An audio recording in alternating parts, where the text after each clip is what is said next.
paix en RDC est une question de survie nationale. Elle ne pourra jamais se terminer parce qu'une fois terminée, le Rwanda disparaît, le Rwanda se perd, le Rwanda ne représenterait plus rien.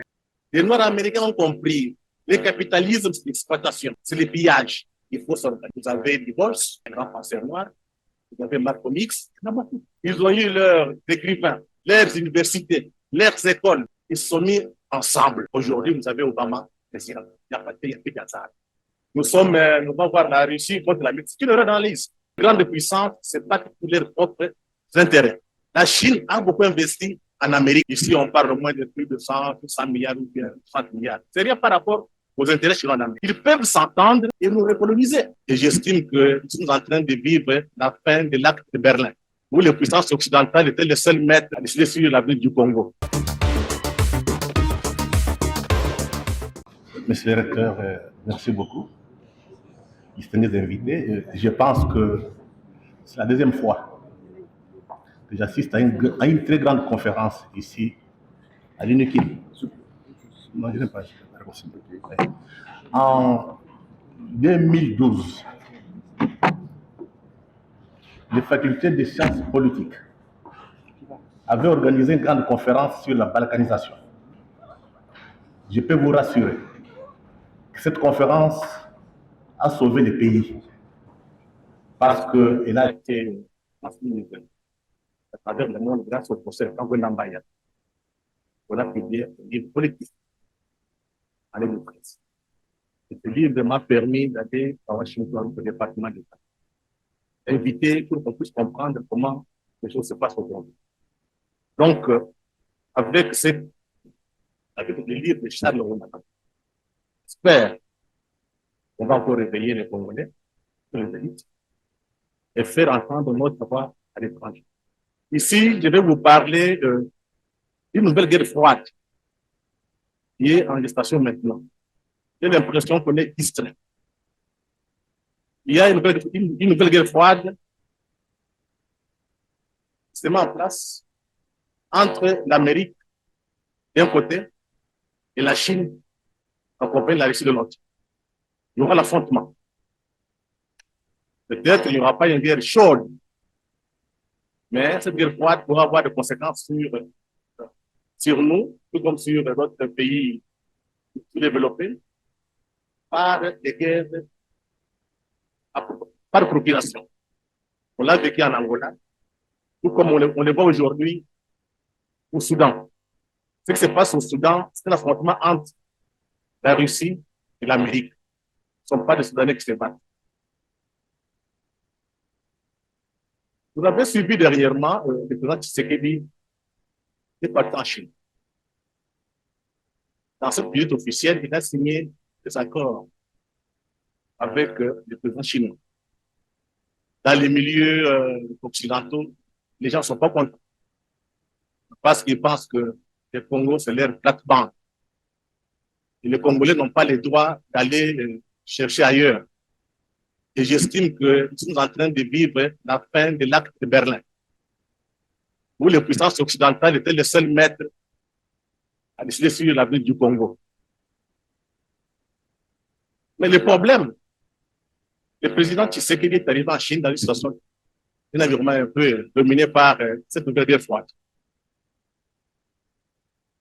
Comme dans les années 60, lors de la première guerre froide, entre le monde occidental capitaliste et le monde communiste, notre pays se trouve une fois encore au centre de la deuxième guerre froide entre l'Amérique contre la Chine et la Russie. Si la première guerre froide opposait le communisme au capitalisme, la deuxième se déroule dans un environnement caractérisé par trois domaines de compétition. Le premier domaine, c'est le domaine économique. Le capitalisme d'État s'oppose au capitalisme d'entreprise. Ce capitalisme d'État, ce qui est prôné par la Chine, incarné par la Chine, et le capitalisme d'entreprise incarné par l'Occident avec l'Amérique. Deuxième domaine, le domaine politique. La démocratie libérale affronte le centralisme démocratique. Généralement, les Occidentaux disent qu'ils sont les seuls à avoir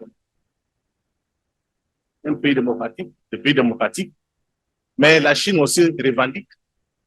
En Chine, il n'y a pas d'élection, mais c'est le peuple qui décide. Et là, on voit au moins deux philosophes qui s'affrontent. Vous avez d'un côté Confucius, qui prône l'harmonie.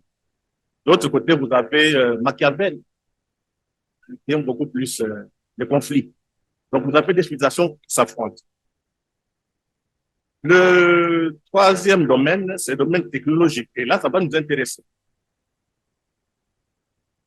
Dans le domaine technologique, il y a une compétition pour le contrôle des minéraux stratégiques indispensables à la révolution numérique couplée avec la transition énergétique. Pour comprendre l'essence de cette deuxième guerre froide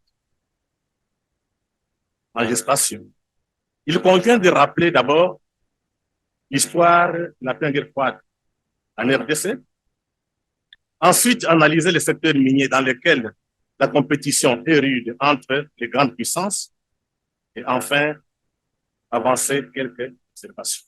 Qu'est-ce qui s'est passé au Congo durant la première guerre froide opposée l'Union soviétique aux capitalistes avec l'Amérique en tête? Ok, je vais aller directement. Comme on demande qu'on parle, je vais un peu résumer. Donc, les problèmes dans lesquels nous sommes, le Congo et la Chine sont les deux pays qui détiennent les clés de la révolution numérique couplée à la transition énergétique.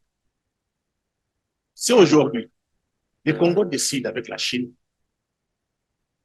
de se mettre ensemble contre l'Amérique, en tout cas, je vous dis que l'Amérique, c'est la grande puissance. Pourquoi? Le Congo détient, comme minerai important, stratégique et critique. Vous avez le cobalt, on a à peu près 34%. Nous sommes le premier pays qui avons la plus grande réserve du monde. Cobalt. Nous avons le lithium. Nous avons le coltan. Je viens de vous dire ici, en coltan congolais, il n'y a pas de téléphone. Heureusement, on ignore ça. Ça, c'est ce que le Congo a. Et vous avez la Chine. La Chine détient 80%, plus de 80% des terres rares. Et aujourd'hui, l'Amérique tient grâce à la Chine. Si je prends ces éléments, c'est pour comprendre cette nouvelle guerre froide qui va se passer, comment on peut se comporter, comment on peut tirer des leçons de l'histoire. Parce que la première guerre froide, rappelez-vous, quand on a demandé à Mobutu de faire la guerre comme ça, se présentait comme le rempart contre le communisme, on a su comment est-ce qu'il a fini et comment et combien les peuples congolais ont payé. Tout ce qu'on a fait, c'est pour le contrôle. Donc nous sommes des victimes. Le Congo est victime de la première guerre froide. Le résultat aujourd'hui, vous voyez, l'État n'existe pas. L'État est en lambeaux. La population est pauvre. Le Rwanda nous agresse, et l'Ouganda, soutenu par ceux qui étaient avec Mobutu et qui l'ont abandonné. Généralement, les gens disent que c'est le Rwanda, c'est M. Kabila. C'est ignorer un peu la dimension internationale de cette guerre. La guerre, on l'a décidé à partir d'Arkansas, là où se trouve, là où Clinton était gouverneur, avec certains libéraux, certains hommes d'affaires, pour qu'on puisse reconfigurer l'Afrique du Grand Lac. Je pense que notre ami ministre en a parlé. Donc, M. Bill Clinton, avec l'homme d'affaires d'Arkansas et minier, ont décidé d'utiliser des Tutsis. Et les choses sont parties depuis la Tanzanie. Nyerere a donné des armes à soutenir Museveni, il a pris le pouvoir à l'Ouganda, au Rwanda, L'objectif, c'est de reconfigurer. Quand on vous dit que le pays va disparaître, j'ai l'impression qu'on ne comprend rien ici. On est inconscient. Ça fait plus de 25 ans que la guerre existe à l'est du Congo. On part de négociations, il n'y a aucune solution. Dans la vision des hommes politiques, des hommes d'affaires occidentaux, on voudrait créer un Singapour africain à égalité. Et si nous ne faisons rien, on y arriverait. Donc, si nous venons nous parler, si Charles a écrit, c'est pour qu'on prenne conscience. L'acte de Berlin est fini. C'est terminé. La Chine n'a pas la même logique que le monde occidental. Mais, il ne faut pas tomber dans les pièges de la première guerre froide. Ça, il faut tirer les leçons. Je vois des discours ici, on va avoir des confrontations avec la Chine contre l'Amérique. Nous allons voir la Russie contre l'Amérique. C'est une erreur d'analyse. Ces grandes puissances, ce n'est pas pour leurs propres intérêts. La Chine a beaucoup investi en Amérique.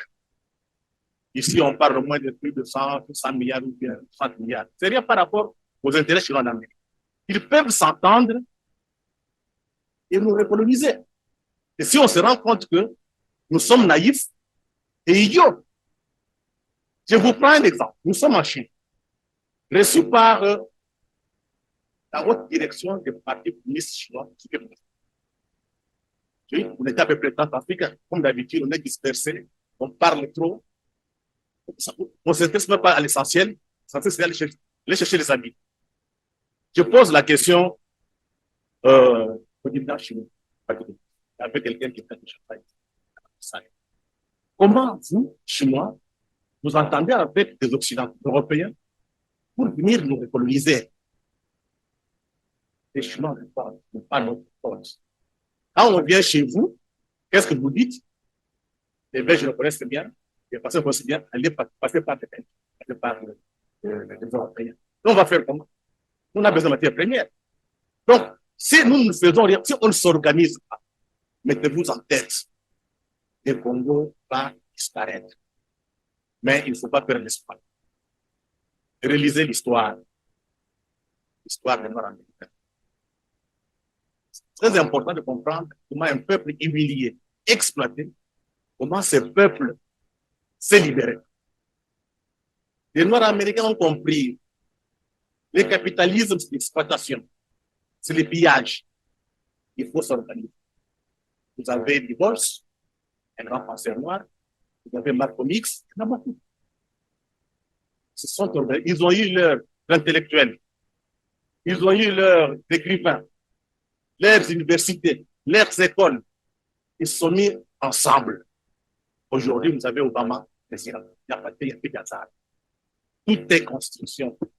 Il faut s'organiser. Donc, au lieu de penser que les Chinois, les Russes vont vous stopper, il faut penser, il faut s'inspirer de l'histoire nord-américaine. Quand vous venez en Amérique, on vous dit Black is beautiful. Vous venez à Kinshasa, on vous dit je termine. C'est important. Je voudrais vous dire ceci. Au moins, pour continuer l'université, c'est l'élite. Le temps est arrivé que certains d'entre vous entrent en politique. Notre classe politique est médiocre. Avec cette médiocrité, il n'y a pas d'avenir. Ceux qui ne sont pas capables, parce que la politique, c'est là. Ceux qui ne peuvent pas y entrer, fassent des recherches, donnent des conseils à ceux qui sont dans l'action. Tant que la classe politique qu'on a est telle qu'elle est, mettez-vous en tête, il n'y a pas d'avenir. Je vous remercie. Sur le point de vue de réalité des faits, on se rend compte que le texte savant relève les faits en termes des conséquences d'une perception et conception internationale de la RDC et non des causes profondes qui les justifient. Ce livre donne des éléments réels sur ce qu'est le Congo sur la scène internationale, sur le rôle qu'il occupe et a toujours occupé. Il ne relève nullement les causes sous-jacentes qui les expliqueraient. Nous, Congolais, devrions développer une intelligence collective pour répondre à la question du pourquoi avant de prétendre dire plus jamais ça. Ainsi pensons-nous que cette réponse se trouverait cachée dans la nature et la vocation internationale de la RDC. Dans ce cadre, mon intervention va s'articuler sur deux points centraux. La présentation de la nature internationale du Congo, la présentation de la vocation internationale du Congo, après prétendre en quoi est-ce que ces deux variables expliqueraient par la cliopolitique ce qui se passe actuellement dans ce pays avant de projeter l'avenir.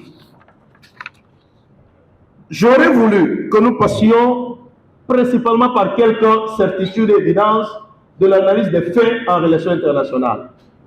Premièrement, sur la question du Rwanda. Nous devons savoir que pour le Rwanda, son Excellence vient de le dire, la guerre en RDC est une question de survie nationale. Elle ne pourra jamais se terminer parce qu'une fois terminée, le Rwanda disparaît, le Rwanda se perd, le Rwanda ne représenterait plus rien sur le plan régional, sur le plan sous-régional et sur le plan international. Ça, c'est la première chose.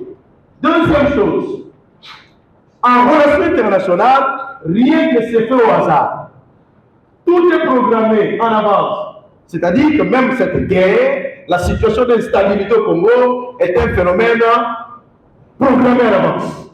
On l'a programmé pourquoi? Parce qu'on intègre ce pays, notre cher pays, dans une dynamique qui répond à deux variables importantes, sa nature internationale et la vocation, le rôle qu'on lui a donné dans le système de l'ordre de Berlin que nous allons aborder.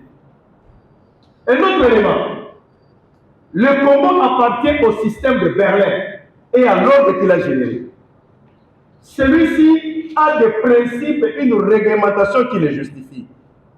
Le fait que nous voyons le Congo, et d'ailleurs toute l'Afrique, l'ordre de Berlin est un ordre qui a légitimé la colonisation et qui se projette encore dans cette période post-coloniale. Ainsi donc, chaque pays, par rapport à sa nature, a un rôle important à jouer, a un rendez-vous à donner dans le système international. Les comportements des acteurs et leur capacité d'agir dépendent grandement de la perception que les grandes puissances se font de ces acteurs-là. Ça, c'est une réalité en relation internationale. En plus, ce qu'un acteur voudrait obtenir sur la scène internationale dépend grandement de l'image qu'il renvoie dans le système international. C'est-à-dire, si vous êtes considéré comme étant un pays failli, alors on vous considère d'une certaine manière. Si on dit de vous que vous êtes la capitale mondiale du viol, alors il y a une considération particulière. Si on pense que vous êtes un pays corrompu, alors on vous donne de l'étiquetage qui permet à ce qu'on puisse vous traiter d'une certaine manière. Alors, parlons rapidement de la nature de la RDC. Lorsque vous analysez l'acte général de Berlin, vous vous rendez compte que le Congo est une création factice des grandes puissances. C'est que les grandes puissances coloniales, les grandes puissances mondiales ont créé le Congo d'une certaine manière, à telle enseigne que l'on dirait même que le Congo est le produit du génie diplomatique du roi Léopold II.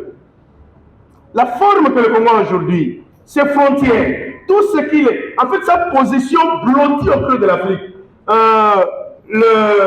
Le savant Mingachang a répété François Fanon, qui dit le Congo aurait la forme, l'Afrique aurait la forme d'un revolver, dont la gâchette se trouverait au Congo. En fait, cette particularité de positionnement géopolitico-stratégique est voulue, a été créée par les grandes puissances pour que le Congo remplisse un certain rôle qu'on lui donnerait. Alors, le Congo a été créé dans un processus cumulatif. Vous savez, on a commencé par la conférence géographique de Bruxelles, l'AIA, l'EIC, Congo belge, actuellement RDC. Ce pays est issu d'une création par fusion des communautés. Ça veut dire les Belges sont arrivés, ils ont pris les Bayombe du Congo-Brazza, pardon, du Bas-Congo, ils ont appliqué, ils les ont réunis avec les autres communautés pour former l'actuelle République démocratique du Congo. Vous savez que le pays était constitué de grands empires et royaumes. Alors, c'est la fusion de ces grands empires et royaumes-là que forme le Congo actuel. Et cette fusion est partie de la bonne volonté stratégique de grandes puissances, notamment de la Belgique. Alors, sous ce point de vue-là, les grandes puissances occidentales réclament la paternité du Congo. Ce sont eux qui ont créé le Congo et ils doivent en jouir comme tel. Ça, c'est le premier élément.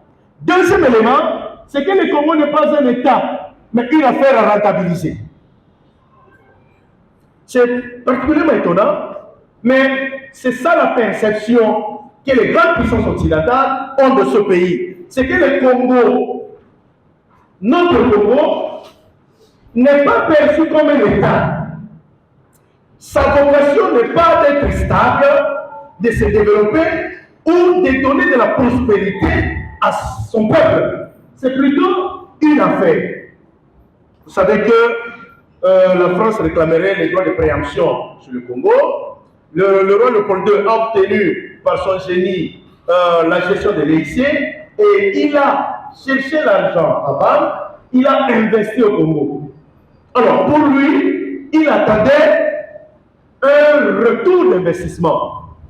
Vous connaissez les compagnies à charte, le ceci, cela. C'est dans cette perspective-là. Jusqu'aujourd'hui, cette perspective-là existe encore. Le Congo n'est pas perçu comme étant un État, mais plutôt une affaire. Alors tout ce qui va avec instabilité programmée à l'Est, la surexploitation de ces ressources naturelles par les voisins, c'est partie de cette perception-là. Vous savez que Nicolas Sarkozy est arrivé au Congo et a demandé au Congo, sans se gêner, s'il vous plaît, laissez-moi le dire, demander au Congo de partager ses richesses nationales avec son voisin, tout en sachant qu'il existe la souveraineté sur les richesses des États. Alors, il est l'aboutissement du génie diplomatique, ça je dis. Alors, son histoire peu récente atteste qu'il a été un bien privé d'un souverain. Le Congo a appartenu à un monsieur. Et ce monsieur-là avait, monsieur Yvon, avait les droits de propriété, les Ouzus, les Abouzus et les Fructus. Lorsque vous relevez le diamant de sang, ou encore le caoutchouc de sang, Red Rab, ainsi de suite, c'est dans cela. Alors, ce qui arrive aujourd'hui avec le Rwanda ne peut pas nous étonner autre mesure.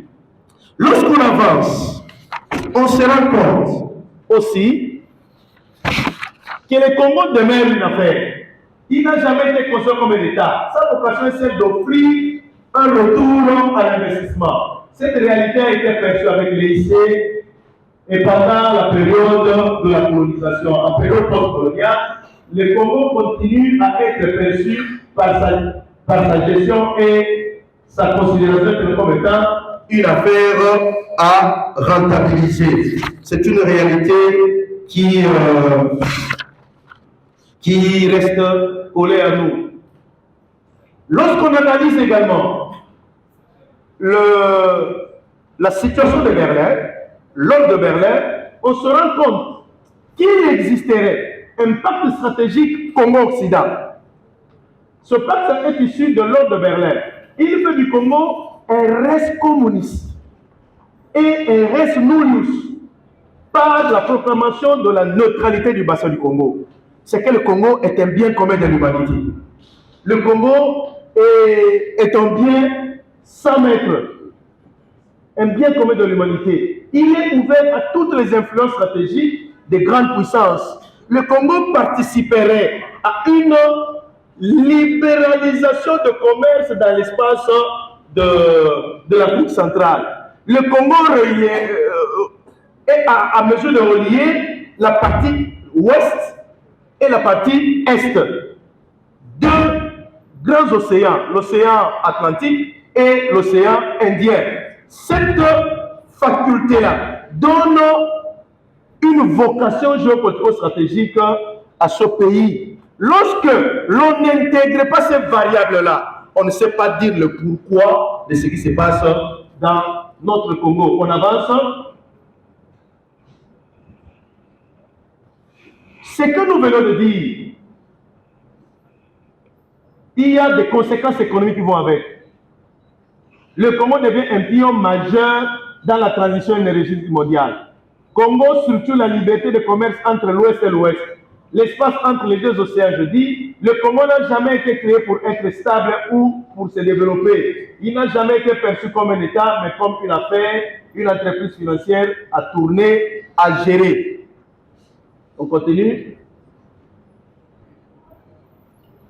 Par sa nature, le Congo est un espace multinational, sans une majorité ni une minorité. Toutes les communautés sont minoritaires les unes aux autres.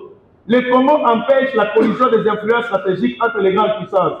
C'est ce qui justifie sa grandeur territoriale et sa centralité africaine. C'est un État créé par fusion communautaire, alors que les autres États ont été créés par scission. C'est une réalité. Lorsqu'on comprend cela, on se doit de savoir pourquoi est-ce que les choses se passent de cette manière-là. Alors, il y a des auteurs qui ont parlé du Congo, c'est comme Félicien Cartier, qui pense que le Congo n'a jamais été un État colonisateur. C'est à peine un État, c'est une entreprise, c'est une affaire qu'on doit rentabiliser. Le Congo est une entreprise financière. La priorité n'était ni le peuple congolais, ni sa stabilité, ni son développement. L'objectif était de procurer au roi un maximum de ressources, créer un retour aux investissements au profit des entreprises privées.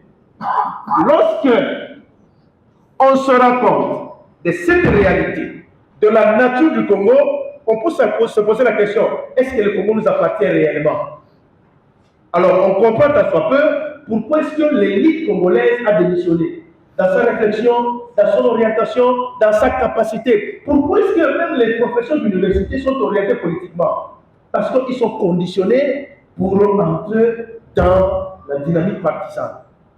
En parlant de la vocation internationale, c'est que la création partie des grandes puissances, un Congo multinational, en manque de nations uniques, un État de construction inachevée, un pays ayant une histoire répétitive, explique sa situation actuelle. Il n'a jamais été créé pour être stable, je viens de le dire. Celui qui l'a créé détermine ce pourquoi il existe. Il a une vocation internationale de sapeur-pompier des influences géopolitico-stratégiques des grandes puissances. Ça, c'est la première. Le Congo est une affaire de grandes puissances pour éviter qu'il y ait une qui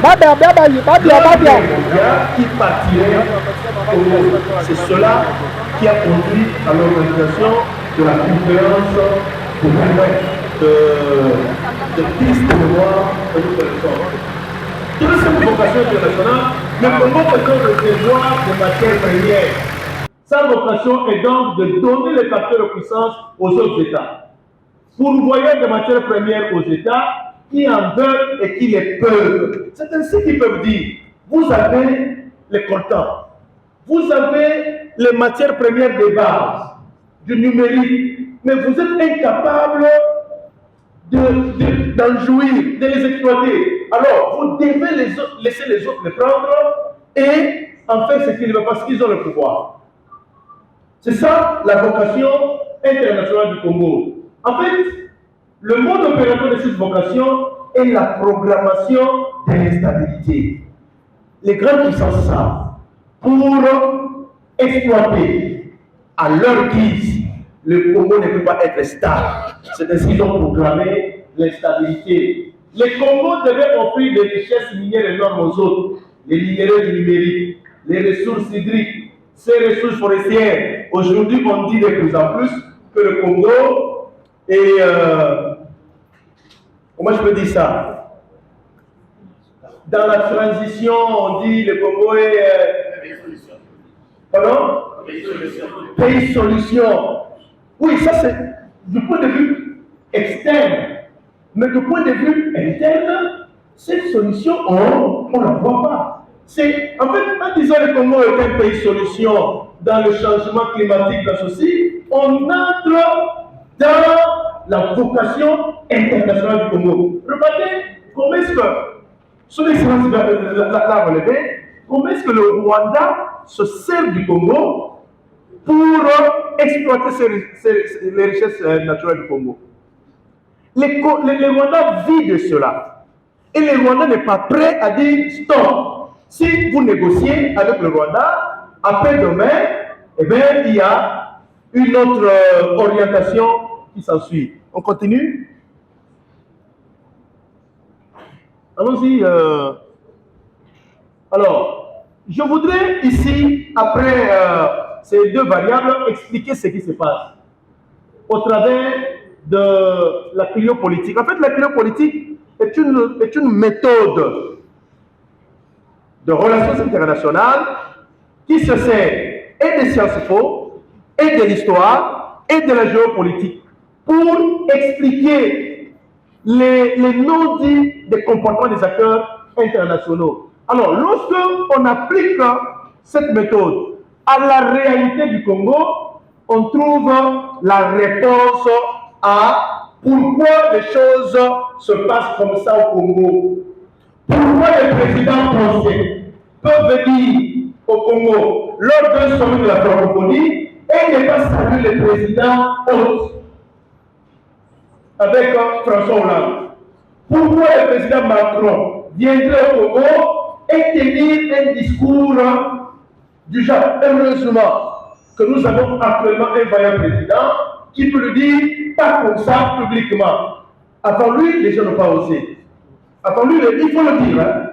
Il n'est pas question d'être scientifique ou non pour ne pas observer. Au moins là, le président Tshisekedi lui a dit pas comme ça lorsqu'il a parlé du compromis à l'Africain, il lui a dit attention, ce n'est pas ça en lui rappelant certains éléments. Alors, lorsqu'on applique cette méthode-là à la situation congolaise, on se rend compte que le pourquoi a une réponse.